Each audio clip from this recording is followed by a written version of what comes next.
So hello guys, welcome back to study with Sagar. So আজ থেকে শুরু হচ্ছে আমাদের ক্লাস 12 থার্ড সেমিস্টারের সোশ্যোলজি ক্লাস। সো এটি হচ্ছে আমাদের প্রথম ক্লাস। সো প্রথম ক্লাসে আমরা পড়ব প্রথম চ্যাপ্টার থেকে সোশ্যোলজি ইন ইন্ডিয়া। মেনলি তোমাদের যেটা মানে বেশি করে ফোকাস পড়তে হবে, তোমরা জানি এমসিকিউ টাইপের কোশ্চেন। সো কোনো বড় কোশ্চেন থাকবে না, জাস্ট আমাদের রিডিং পড়ে যেতে হবে ভালো করে।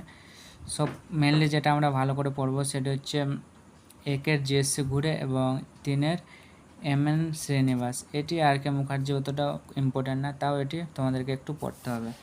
প্রথমে আমরা পড়ে নেব জিএসসি ঘুরে থেকে কাস্ট অ্যান্ড রেস। সো প্রথমে যেটি আমাদের আছে জিএসসি ঘুরে অর্থাৎ গোবিন্দ সদাশিব ঘুরের আর্লি লাইফ অ্যান্ড এডুকেশন।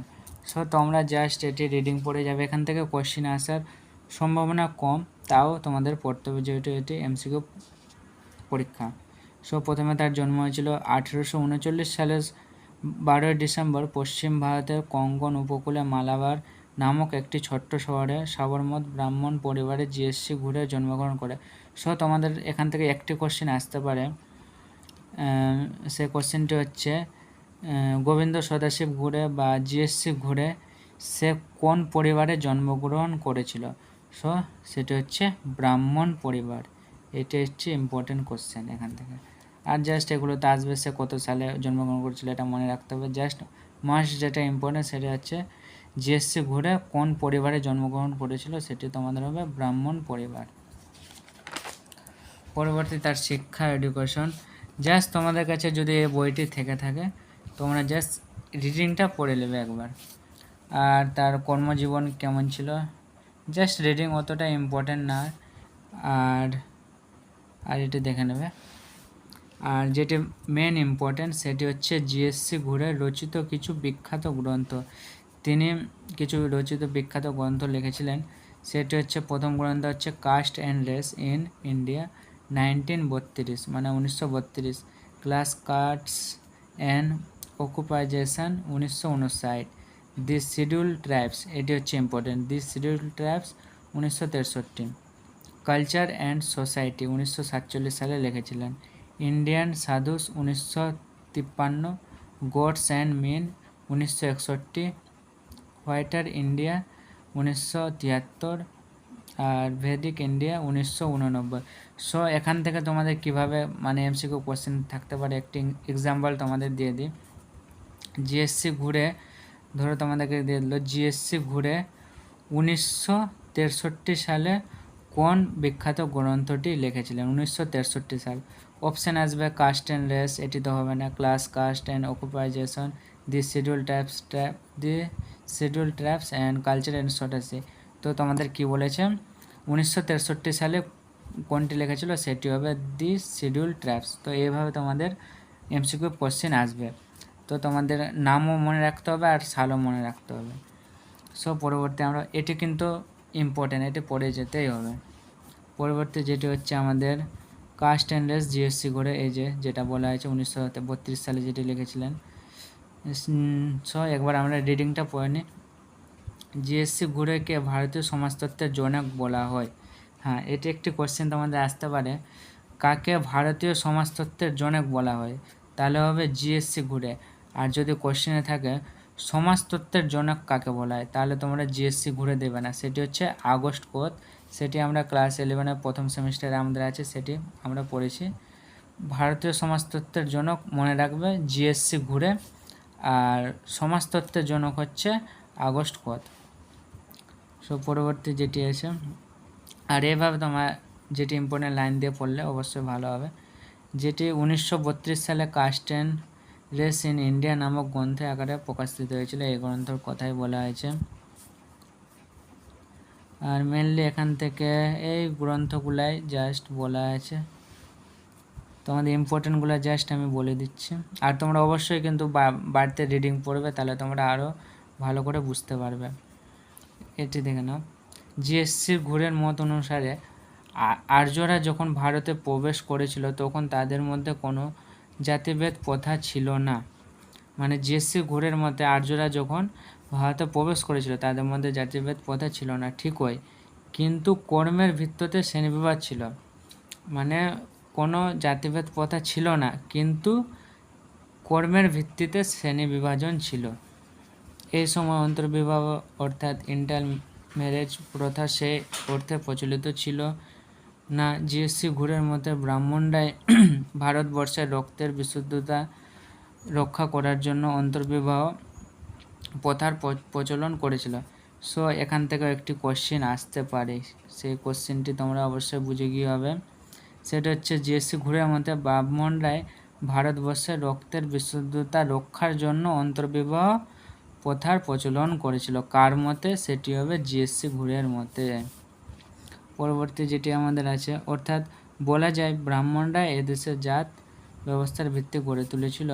ব্রাহ্মণ ছাড়াও ক্ষত্রিয় এবং বৈশ্যরা ছিল দ্বিজাত, তাই তারা ছিলেন উচ্চবর্ণ অধিকারী। অন্যদিকে শত্রুদের যেহেতু একবার জন্ম হতো, তাই সমাজে তাদের অবস্থান ছিল নিম্নে। এই কারণে সমাজের শত্রুদের উপর নানান ধরনের বিধিনিষেধ আরোপ করা হয়েছিল। সমাজে অন্যান্য জাতিদের থেকে দূরে থাকতে হতো। জাস্ট এগুলো আছে, জাস্ট তোমরা এটি রিডিং পড়ে নেবে একবার, তাহলে তোমরা বুঝতে পারবে। আর মাস যেটি তোমাদেরকে পড়তে হবে সেটি হচ্ছে এটি। পরবর্তীতে দেখি আমাদের কী আছে। পরবর্তীতে আমাদের আছে জিএসসি ঘুরের মধ্যে জাতির বৈশিষ্ট্য। সো যেটি এই পেজে যেটা বলা আছে, মেনলি এখানে বলা আছে জাতির বৈশিষ্ট্য পড়তে হবে আমাদেরকে। জাস্ট এটি তোমরা পড়ে নেবে বাড়িতে রিডিং, অবশ্য অতটাও কঠিন নাই, রিডিং পড়ে নেবে। আর পরবর্তীতে আমাদের আছে ভারতীয় জাত ব্যবস্থার পরিবর্তন। এটি অত ইম্পর্টেন্ট নয়, জাস্ট এটা তোমরা একটু ভালো করে পড়বে। আইনগত এবং প্রাতিষ্ঠানিক পরিবর্তন, লিগাল অ্যান্ড ইন্ডাস্ট্রিয়াল চেঞ্জ। সেখান থেকে পড়তে হচ্ছে আমাদের কিছু অ্যাক্ট এসেছিল, সে অ্যাক্টগুলো আমাদেরকে পড়তে হবে। সেটি দি কাস্ট রিভল অ্যাক্ট 1850, দি স্পেশাল ম্যারেজ অ্যাক্ট 1872। সো তোমাদেরকে সাল দিয়ে দিল 1872 সালে কোন অ্যাক্টে এটা এসেছিলো, সেটি হচ্ছে দি স্পেশাল ম্যারেজ অ্যাক্ট। আবার এটা দিয়ে দিল দি স্পেশাল ম্যারেজ অ্যাক্ট কত সালে এসেছিল, 1872। The Hindu widows remarriage act 1956, Hindu marriage act 1955। The এগুলো জাস্ট অ্যাক্ট আছে, তোমরা জাস্ট ভালো করে পড়ে নেবে। আর যেমন এখানে কি বলেছে, এছাড়া স্বাধীনভাবে পড়বে জাতি আছে, এটিও ইম্পর্টেন্ট না, পড়ে নেবে জাস্ট। আর এখান থেকে এটি হচ্ছে ইম্পর্টেন্ট, জাস্ট এগুলো পড়ে নেবে অ্যাক্টগুলো, তাহলেই তোমাদের কমপ্লিট হয়ে যাবে। পরবর্তী যেটি আমাদের পড়তে হচ্ছে সেটি হচ্ছে রাধাকুমার মুখার্জি অর্থাৎ RKM, অর্থাৎ রাধাকুমার মুখার্জির ওই সেমভাবে early life and education. So এটি জাস্ট তুমি পড়ে নেবে জন্ম। এখান থেকে কোয়েশ্চেন ইম্পর্টেন্ট না, জাস্ট রিডিং একবার পড়ে নেবে। এবং তারও কিছু বিখ্যাত গ্রন্থগুলি ছিল, সেটি তোমাদেরকে পড়ে রাখতে হবে। সামাজিক বাস্তুতন্ত্র নিয়ে লেখা রাধাকুমার মুখার্জির রচিত কিছু বিখ্যাত গ্রন্থ কী কী আছে দেখে নি। Religion sociology 1926, the religion balance of man 1938, social ecology 1945। এটি ইম্পর্টেন্ট। সোশ্যাল ইকোলজি কত সালে গ্রন্থটি লিখেছিলেন, 1945। আর পরবর্তী আছে বিখ্যাত,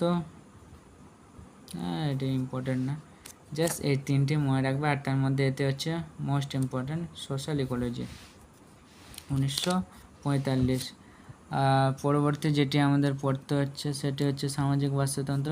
এটা তোমরা ইম্পর্টেন্ট না, জাস্ট পড়ে নেবে একবার ভালো করে, সেমই আছে, সেম। এটি হচ্ছে মোস্ট ইম্পর্টেন্ট, এখান থেকে অবশ্যই 3টে থেকে 4টে MCQ তোমরা অবশ্যই পাবে। সেটি হচ্ছে দেখে নাও, মাইসোর নরসিম্হা শ্রীনিবাস, অর্থাৎ Mysore Narasimhachar Srinivas, same early life and education. Reading পড়ে নেবে MN শ্রীনিবাস। আর যেটি পড়তে হবে, এরও কিছু বিখ্যাত গ্রন্থগুলি আছে, বিখ্যাত গ্রন্থ marriage and family and Mysore 1942, religion and society among the Coorgs of South India 1952, caste in modern India and other essays 1962, 1962, social change in modern India 1966, এগুলো জাস্ট পড়ে নেবে। আর যেটি মেন তোমাদেরকে ভালো করে পড়তে হবে সেটি হচ্ছে এম.এন. শ্রীনিবাস থেকে এটি সংস্কৃতরান কি জিনিসটা কি। সো চলো কনসেপ্টটা তুমি একবার বুঝে নাও রিডিং পড়ে।